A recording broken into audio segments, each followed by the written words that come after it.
토 달지 말고 시키는 대로 해. 부모가 다 너 잘되라고 하는 소리인데 왜 대들어? 이렇게 부모가 자녀에게 자신의 가치관이나 논리를 일방적으로 주입하는 생각 강요는 아이의 머릿속에 부모의 생각이라는 운영체 GOS를 강제로 설치하는 것과 같습니다. 이 과정에서 아이의 고유한 사고 능력인 비판적 사고와 주체적 판단력은 심각하게 훼손됩니다. 그래서 이런 문제들이 발생합니다. 첫째, 인지적인 수동성을 갖습니다. 아이는 자신의 생각을 논리적으로 펼치다가 부모의 강한 압박에 부딪히면 생각해봐야 소용없다는 무력감을 학습하게 됩니다. 그래서 스스로 판단하기보다 부모의 정답을 기다리는 것이 더 안전하고 효율적이라고 믿게 됩니다. 둘째, 내면의 자기 목소리가 소멸됩니다. 부모의 논리를 자신의 것처럼 착각하기 시작합니다. 본인이 진심으로 원하는 것이 무엇인지보다 부모님이 무엇을 옳다고 하실까를 먼저 떠올리게 됩니다. 자신의 가치관이 형성되어야 할 시기에 부모의 생각이 그 자리를 차지해버리는 자아 침탈이 일어납니다. 셋째, 맹목적 선흥 또는 극단적 반항이 일어납니다. 도덕이나 윤리, 인생의 선택 기준이 내면의 신념이 아닌 외적 압력에 고정됩니다. 부모가 없을 때는 기준을 잃고 방황하거나 반대로 부모의 모든 생각에 무조건 반대하는 반항을 위한 반항에 빠지기도 합니다. 생각을 강요받으며 자란 아이는 성인이 되어서도 심리적 탯줄을 끊지 못하는 경우가 많습니다. 그래서 이런 결과를 낳습니다. 첫째, 결정장애와 높은 의존성을 갖습니다. 점심 메뉴 선택부터 이직, 결혼 같은 중대한 결정까지 스스로 내리지 못합니다. 늘 누가 대신 정해줬으면 좋겠다는 심리에 시달리며 주변 사람들에게 과하게 의존합니다. 둘째, 비판적 사고를 할 능력을 잃어버립니다. 타인의 주장이나 사회적 통념을 비판 없이 수용합니다. 가스라이팅이나 사기 혹은 독단적인 리더에게 휘둘리기 쉬운 취약한 내면을 갖게 됩니다. 셋째, 정체성 위기에 빠집니다. 번듯한 직장에 다니고 남들이 보기에 잘 살고 있어도 문득 이게 정말 내가 원한 삶인가?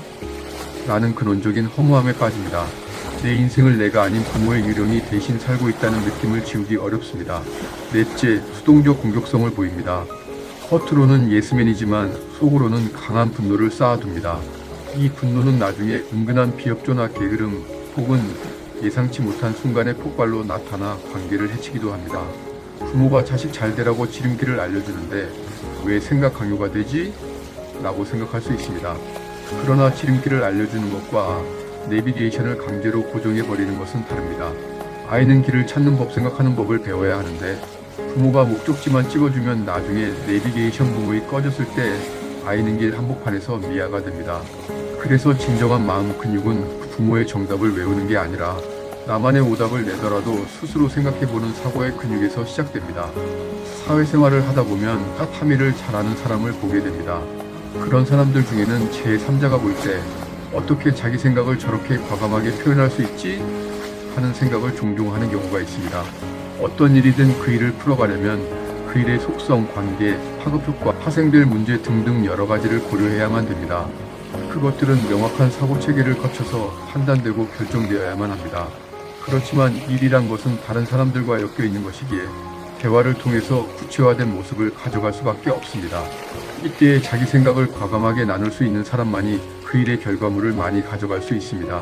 아무리 일을 잘해도 자기를 표현하지 못할 때는 남 좋은 일만 하고 자기는 그 열매를 먹지 못하는 경우가 많습니다. 충분히 다른 사람들보다 관련된 일에 대해서 더 많이 알고 더 많이 기여했음에도 자신의 생각을 풀어놓지 않았기에 아무런 기여도 한 것이 없는 것처럼 보입니다.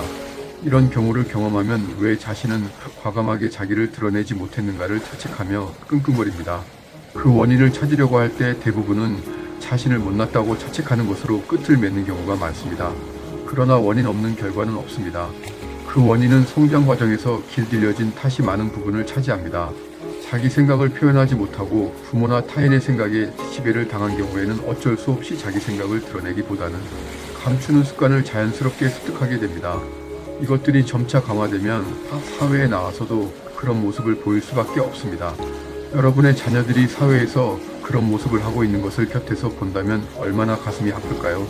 지금부터 여러분의 아이들이 자기를 두려움 없이 드러낼 수 있도록 용기를 주시기 바랍니다. 감사합니다.